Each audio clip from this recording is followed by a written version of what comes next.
各位单车时代的观众朋友，大家好，我是来自 Topic 的Don。那今天我们在2023的欧洲展呢，要跟各位介绍我们 Topic 今年最新的产品。那首先我们看到这个系列叫做 Tune Up Station。那这个系列我们共分有3个产品。那我们今天先看第一个，首先你看到的这一款就是 Tune Up Station。那它的特色是结合了一个传统的立车架，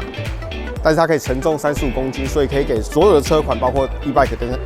的电扶车。那另外呢，它整合一个维修的一个收纳盒的功能。那当展开后，你就可以把你电动车会需要用的充电器，或者说你的电变会需要用的充电器，全部整合在里面。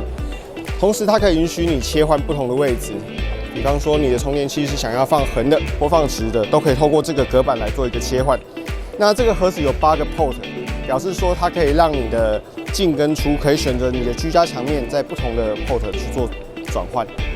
依照你的居家的走线来做分配。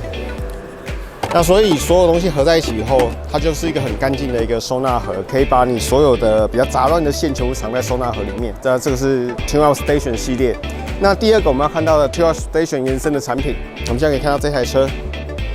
这个是 Tune Up Station 2X。那意思是说，它其实是具有维修功能的一组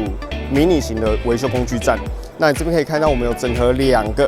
不同的工具盘在这里。那所以我们在这台车上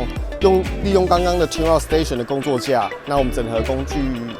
盘以后，我们就可以做一个简易的维修，在这边可以很顺畅的做维修以及线路的收纳。那不用的时候可以全部收纳起来，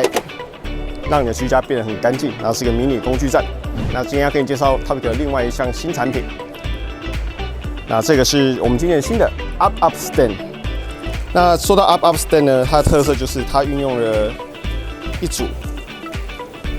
two piece 的一个脚架，那有磁吸的功能，它可以快速的吸附在一起。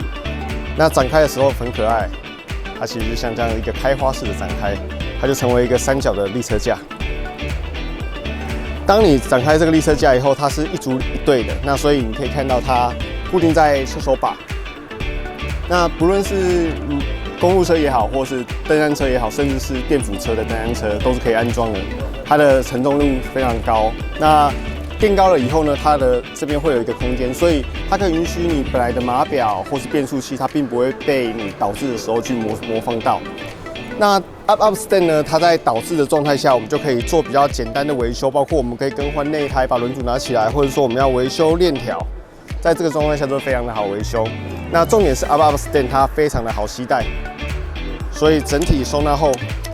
它只有这样的大小，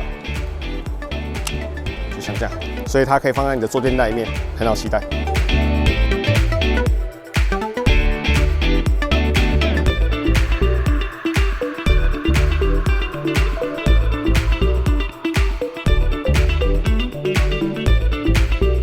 以上就是 Topic 在2023欧洲自行车展所带来的新产品，那我们就下次见喽，拜拜。